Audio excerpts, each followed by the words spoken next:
Hello, friends. Welcome to another episode of the show. I'm Joe, and today I got something that just doesn't compute. That's what's going on. A copper mine just down the road from this man's district employs more adults than this dude has in his entire district. And he actually left education, split, took off, and moved across the country to become a bank manager. There's some intrigue in there until a tragedy hit. Okay, 30 minutes from his front door and sent him right back to it. Dr. Richard Ramos, Superintendent of Miami Unified District number 40. Welcome to the show, sir. Hey, thank you so much for having me, Joe. I'm really appreciative for being here today. What's good, boss?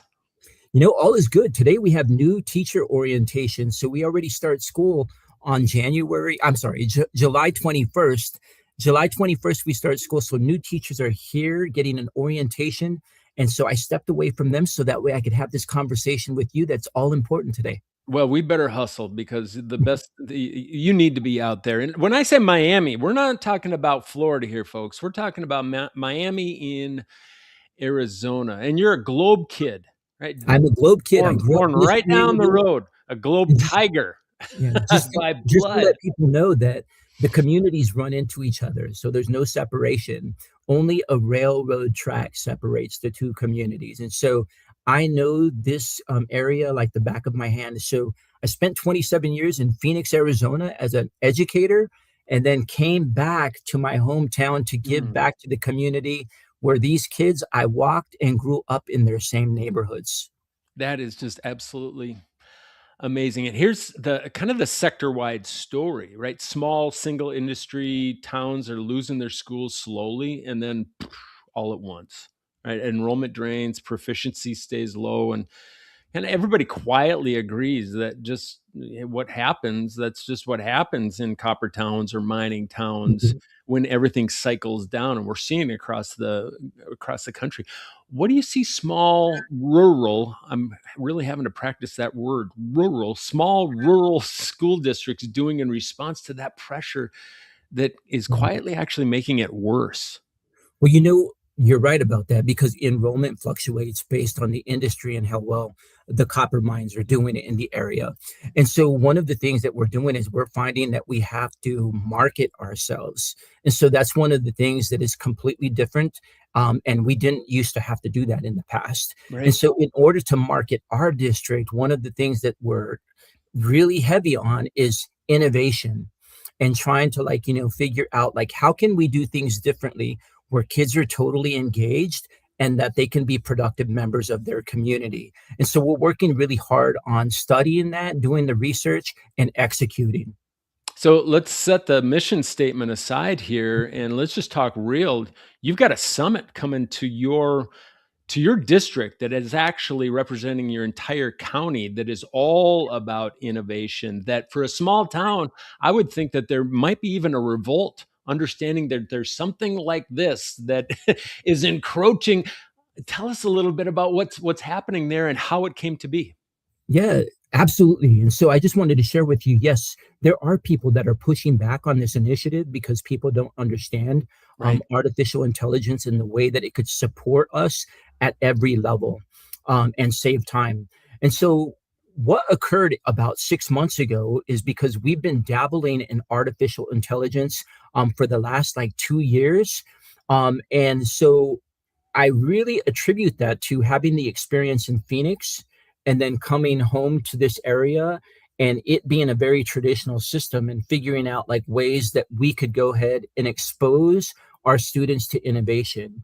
And so therefore, we hired some vendors to come and help us and really support us in what is artificial intelligence? Let's Right. define that and how can we use it in order to be more effective?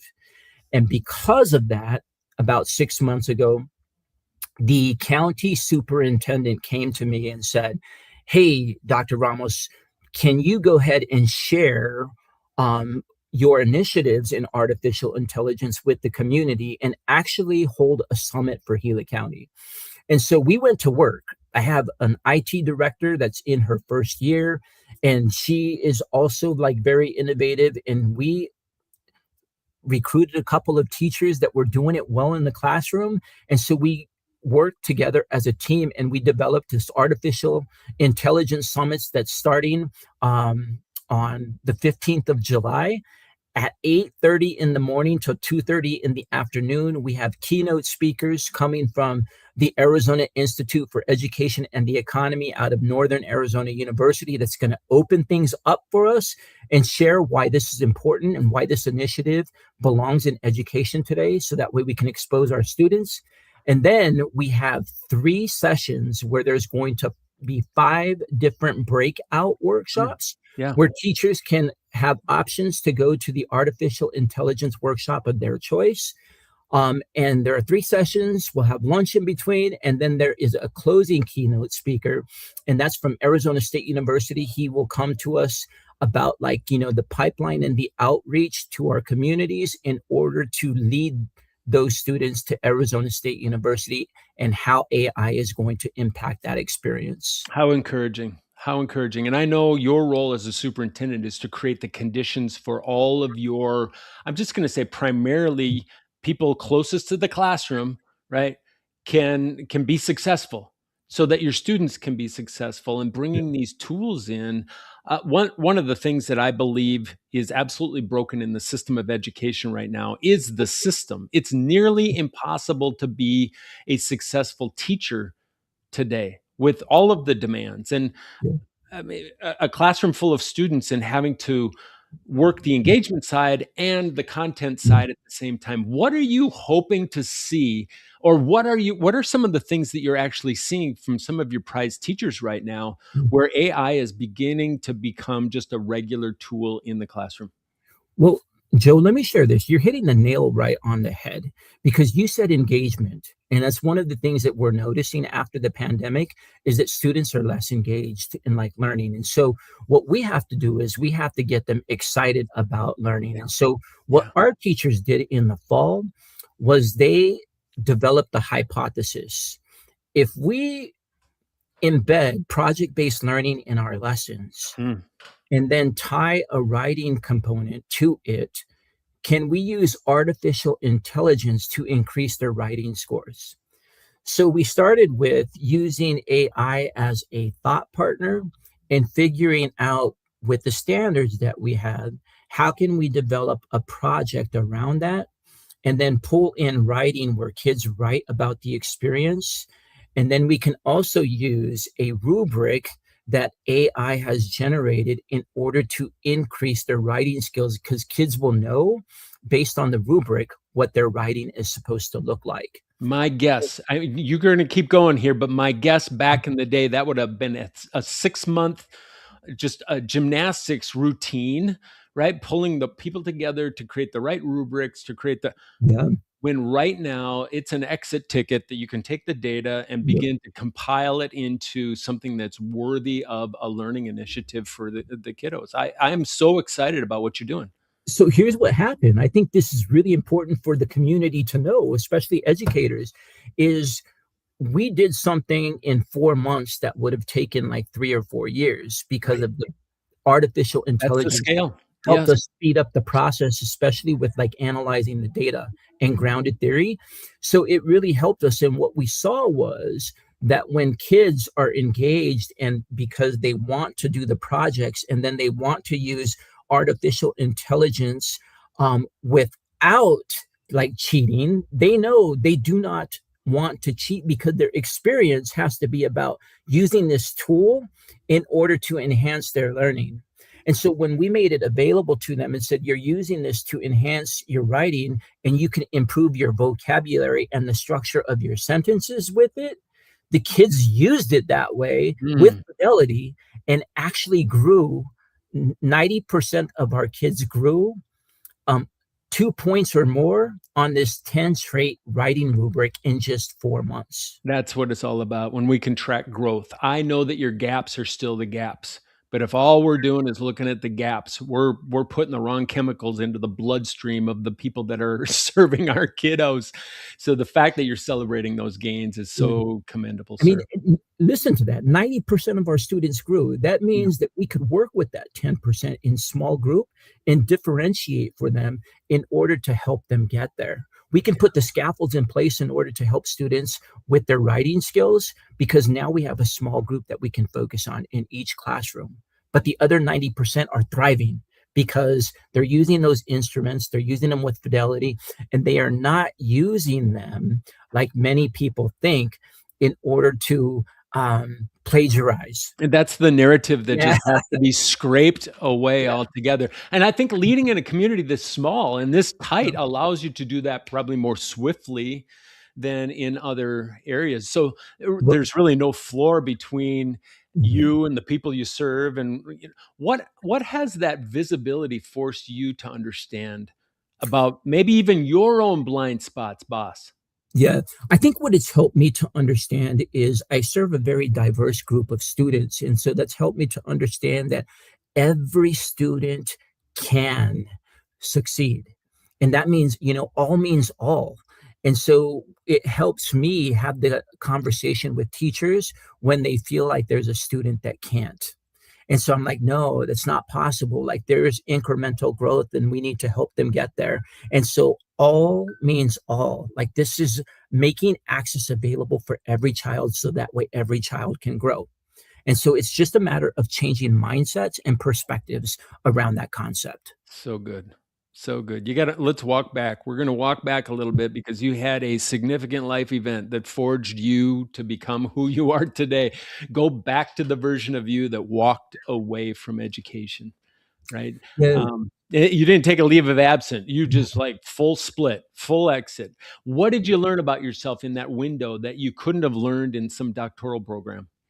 Well, here's what I learned about myself is I learned resilience because I traveled across the country and wanted to experience four seasons until I experienced four seasons. And so I just wanted to share with you that it took a lot, like, for me to understand. I'm from the desert. And so going to experience a winter in New England was a rough experience It's in not for general. everybody. Yeah, and so I just wanted to share, that I went into banking, because I was really burnt out in education. Mm. I had just experienced, you know, the economy at the time, and it was like 2010, 2011. The economy at the time, we just experienced a downfall, and we were coming back from that. And education was really stretching itself because funding wasn't available. And Right. so Right. principals, I was a principal at the time, and we were doing a lot more with a lot less, and my time was being stretched. And so I was like, I'm exhausted. I need to do something different. And so that led me to that experience. But here's what I learned. I took a branch that was underperforming and they were getting ready to close it. And the reason they moved me into that branch is because they could see that I had some leadership ability and some experience that perhaps others didn't have. And I learned all of that in education. And so when I got into the branch that was underperforming, I put a lot of the components that were in place in education. And I'll give you some examples. Mhm. I started individual growth plans with every employee in Look at the you. bank. And I met with them on a weekly basis and we looked at their numbers and I coached them about what some next steps might be. And they had not experienced that before. And then I did a professional development on Fridays. And so I manipulated the schedule so that way everybody was available for an additional hour on Fridays and held a professional development session that was driven around performance and continuous improvement. In addition to that, I had the branch start a school banking program so that way we could work with surrounding schools Oh my and goodness. provide students with um, ways that they could develop credit, what checking accounts and saving accounts were, what interest meant. So we developed this school banking program just to get information out into the community. And lo and behold, 4 months later, we had moved from the lowest performing bank to the highest performing in this network. And people were like, what are you guys doing at that Glastonbury branch that is different because you went from last to first? And all I was doing was nurturing the employees like I nurtured my educators when I was a principal.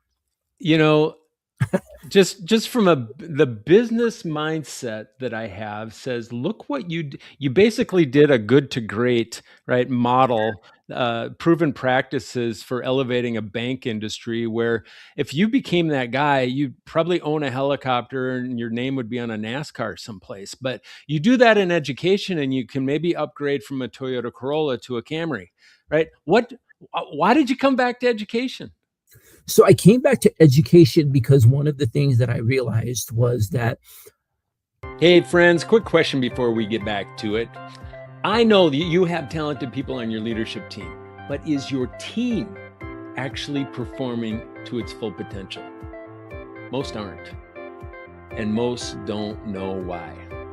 The Team Intelligence Assessment is a solution to change that. Find out where your team stands at higherperformancegroup.com. Go to find your starting point to get started today, or click the QR code in the screen right here. All right, back to the show. Sandy Hook happened while I was in Hartford, Connecticut. Yeah. And so I was about 20 to 30 minutes away from Sandy Hook. And so it jolted me tremendously. And I was like, oh, I remember who I am. I'm an educator, and I'm an educator in Arizona. That's where I'm certified. I'm going to go back to education because the kids need me. After that Sandy Hook experience, I was like, I got to get back to education. And so I interviewed um, virtually in a school district in West Phoenix, and they hired me.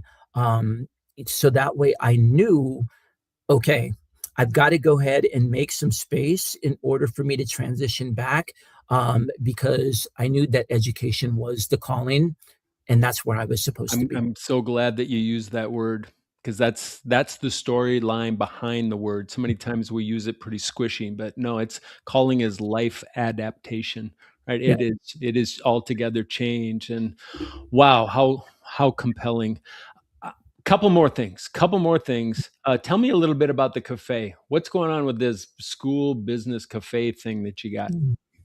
So I came in with some experience where I knew that in a community that you need to have a guiding coalition. You need to have people that are going to speak about your school district. And so I started small about 3 years ago with about 30 business partners. And I said, hey, why don't you come to the school district and see what we're doing and help us develop our mission, our vision, and our strategic plan? And when they saw the drafts that we were putting in place and what we were doing there, they were like, "Oh my goodness, like this doesn't even happen in business sometimes. Like, if you're creating something this intricate, we want to be a part of this." Well, let me And pause right there. Was your objective to bring them together to have them help you work on your vision, mission, and values, or were you playing a little chess here, boss? so what we were doing is we wanted to share with them what we were doing in the school district because we have a vested interest. And so we wanted for the community to also see that they needed the school district in order to network with each other. And so it was twofold.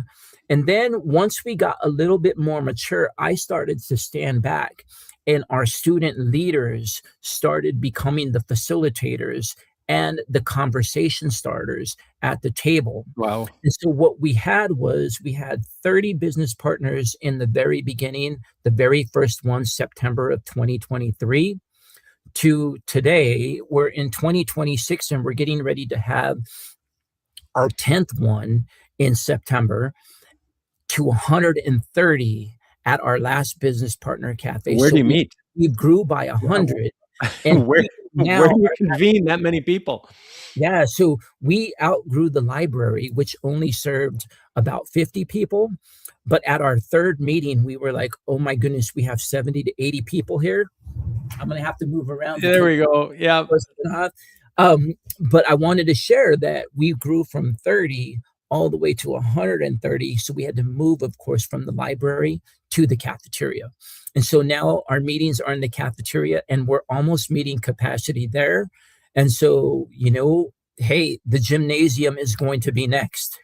Well, you've got a lot of give and take there, and that's a model I hope that our viewers are just writing notes down, and at the end, we'll talk about how they might be able to learn more about you and your district and some of the initiatives there. But you're building something specific. I know that you've got a game plan. I know leaders like you. I profile people for a living, and you have a game plan, and you ain't done yet. You got the cafe, you've got all these grants, you've got the lab, you've got. Is this becoming a model that other small single industry districts can do more than just study? Is it something that they can actually export? Yeah, so what the vision was when I came in is I wanted this to be a learning hub for learning. So, teaching's a big part of that. And so I wanted all of our Gila County educators to have support from the Miami Unified School District so they can take some of these elements and replicate them on their own campuses. And so after this meeting today, I have a meeting with the State School Connect organization. And what we're doing is in Gila County, we want to figure out how can we grow those business partner cafes to help the other school Look districts at in that. our area. There you And go. so these are the types of things that we want to do here in order to serve as a model so that way they can take the philosophy and replicate them in their school districts and be successful. Good We on don't you. want to be successful only as Miami Unified School District. What we want to be successful as a region in order to move students forward in the entire area of Gila County. You are superhuman. Even wearing a t-shirt. I mean, just like kaboom. It's pretty remarkable what you are doing. We're going to shift to a lightning round now. We're going to have you back at some point because I want to just, the story is going to continue. Here's quick fire. Just first answer, no elaborating. Are you ready, boss? Absolutely, I'm ready. We got to get you back to your teachers. Is there a quote that you live by? The quote that I live by is whether you think you can or you think you can't, you're right. Correct. Worst advice and then best advice that you've ever received in leading people. The scariest advice, worst advice that I had ever received from a colleague was when I was taking a position in an affluent school district, and they told me that I wouldn't be successful because I'm the wrong color. Oh my And God. that was so motivating to me to go and venture out and to prove that person wrong. I happen to be Latin, and so I was working in a school district that was more affluent, where there was money, and parents pretty much were influential in the district. But I just thought, God, that is such a negative perspective, fixed mindset. I'm going to prove that person wrong, and we Fire. did. We Fire. did. Mm-mm-mm. How about an unpopular opinion that you are really eager to defend? Well, I think what I'm really eager to defend is innovation in an underserved community, because a lot of people think that underserved communities can't because they don't have the resources. And I want to make this very clear. Because I focus on innovation and supporting, design thinking, um, artificial intelligence, and outside the box innovation, does not mean that we don't focus on reading, writing, and mathematics and the basic skills. We do both, because one thing that I always think about is, if you don't know Spanish, does that mean that you can't go to Mexico? Because Mm, Mexico is a beautiful country. Because you don't know the language, you're welcome there. And so I just think you can have the best of all worlds and get exposure to everything. you grew up in Globe, right? I did. Globe Tiger. You work in Miami, 6 miles from Globe. When they're playing together on a Friday night, where are you standing? I support the Vandals 100%. This is where I work. These are the kids I'm affiliated with. So 100% of the time, I'm going to stand behind them. Something you changed your mind about recently. Oh my gosh. The one thing that I've changed my mind about is the parent community here. The parent community is absolutely phenomenal. Sometimes there's a misunderstanding on one side or another, but they want what's best for their kid Mm, yeah. because they send their kid to school every day. And that's their greatest prized possession. We should be honored that they're sending their kids to our school district. They're giving you their best. So we ought to do the same in return. Absolutely. Boom. Boom. Agree with you It 100%. is there a decision in your career that you'd make 10 times over again?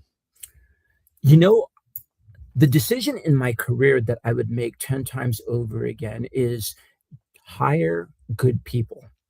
That's the most important thing. And if they might come in and not have teaching experience, but if they're good people, Yeah. we can teach them to be good teachers, because pedagogy is something that I study. I research that.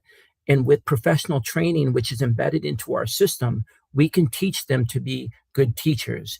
And structure is really important to that. If you have mentor and instructional coaches in your system, tie them to one of those Mm. so that way they can find the way. Is there a word or a phrase, short phrase for Miami's future? So I'm going to say short phrase because we're coming off of a year where our theme was Go Bold Miami. And that was all about taking risks, falling down and getting back up, being Mm. resilient and do it again. And now we're moving into another slogan. And that slogan happens to be let's vandal up. And so it totally coordinates with like leveling up and being better than you were yesterday. Mm. Continuous improvement. It's not It's just part of your strategic plan. It is Tuesday. It is Tuesday. it's gotta be something that lives and breathes like every single day, In correct? all fairness, we have a little bit of time. Any questions you have for me? I wanna just, share with you what drives you on a day-to-day basis. Potential. In one word, I'd get up. Progress and potential. Happiness to me. Somebody asked me, "What's happiness to you?" And I was like, "Progress. Every Mhm, day, progress. If I get up and if I'm funnier than I was the day before, that's progress." My kids would say I'm regressing, but no, I absolutely just love the potential of people, and mhm, it's unlimited. And yeah, I've got a personal mission to love others by just eh, basically exploiting their brilliance. I love to awesome. exploit other people's brilliance and fight for their potential because most of us don't even know what we got under there. It's awesome. Right? Hey, Dr. Richard Ramos and everybody joining us here today. I always look for the lesson. The lesson. I think if you're leading a small district and telling yourself that the size, your local economy kind of sets the ceiling, the question is not whether you have the resources everybody else has, because we all play the comparison game, and scarcity mindset just Mhm, it takes away all the good things that you're building. The question is, what have you actually built with the ones that are already there? I love glass bottom boats because mhm. you can see what's underneath there. And when you can lead from a system where you can show people all that's available to us right within our abilities and opportunities, that's what I'm pulling from this exchange. Doc, if others want to learn more about your district, maybe about yourself, about some of the initiatives, is there a place that you would point them towards? Absolutely. If they would just go to my page, LinkedIn, I am Richard K. Ramos, from Miami, Arizona. I think if they plug that into the search box, they will find me, and we can go ahead and build and communicate and discuss, any educational concepts, and grow and develop. I And I'm learned from you. I learned from this guy on the weekly. He literally just posts amazing, and he's got this AI summit coming up, and I cannot wait to just be able to pull and scrape and claw back some of the things that you're learning there. That's the show, folks. Thank you, Dr. Ramos, and keep your dukes up, my friend. Thank you. Have a All great right. afternoon. Okay.